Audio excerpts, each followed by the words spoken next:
அம்மா நினைக்கிறாங்க. அதாவது 12 வருடங்களாக நம்முடைய ஆடவரை நாம பார்க்க முடியவில்லையே, அவர்கள் எங்கே சென்றார்கள் என்று தெரியவில்லை என்று அம்மா அங்கே வரையில் இருக்கக்கூடிய கானகத்தில் இருக்கக்கூடிய மாமரங்களை பார்த்து கேட்கின்றாள். அம்மா மாமரம் ஐயா, ஆடவரை நீங்கள் யாராவது இங்கே வர கண்டீர்களா?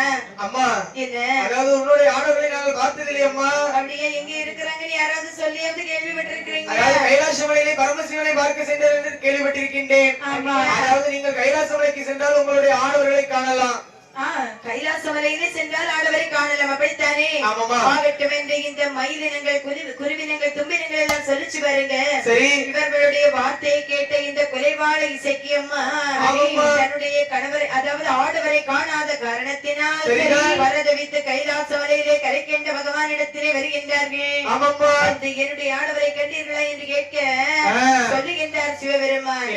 அம்மா எம்மா ஒத்த சில இசைக்கு உதரகுல கண்ணி, அதாவது உன்னுடைய ஆடவரை நீங்கள் எங்கே என்று கேட்கிறீங்க, அப்படித்தானே? உங்களுடைய ஆடவரை 12 வருடம் கல்லறைக்குள்ள நாங்க அடைச்சு வச்சிருக்கிறோம். கல்லறைக்குள்ள அடைச்சிங்களா? ஆமா, காலுக்கு பொறி, கைக்கு பொறி, தோளுக்கு பொறி, இப்படி எல்லாம் தனித்தனியா பொறிகளை எல்லாம் போட்டு குறுக்குறை பொறி, ஓகே பொறி, குறுக்குறை பொறி, அது பொறி. அப்பா இது பொறி, பொறி பொறி பொறி வேற பொறி வேற. நீங்க பொறி சாப்பிடுறதே பொரியா இருக்கீங்க. அப்படியாம்மா? ஆமா.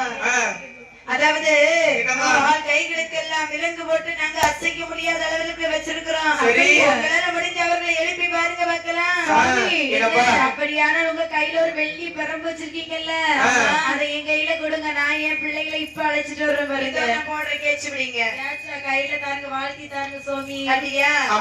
உடனே பகவானிடத்திலே வெள்ளி பரம்பை கைகளை வாங்கினால் அந்த ஒத்தச்சடை இசைக்கு அம்மா அப்படியே வாதைகள் அடைபட்ட கல்லறை பக்கத்திலே வருகின்றார்கள்.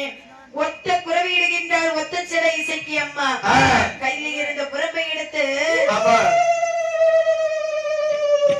குறைவடை இசைக்கு 2 தட்டு தட்டு நாங்க பாருங்க. கல்லறை அப்படியே வெடித்து சிதறுகிறது.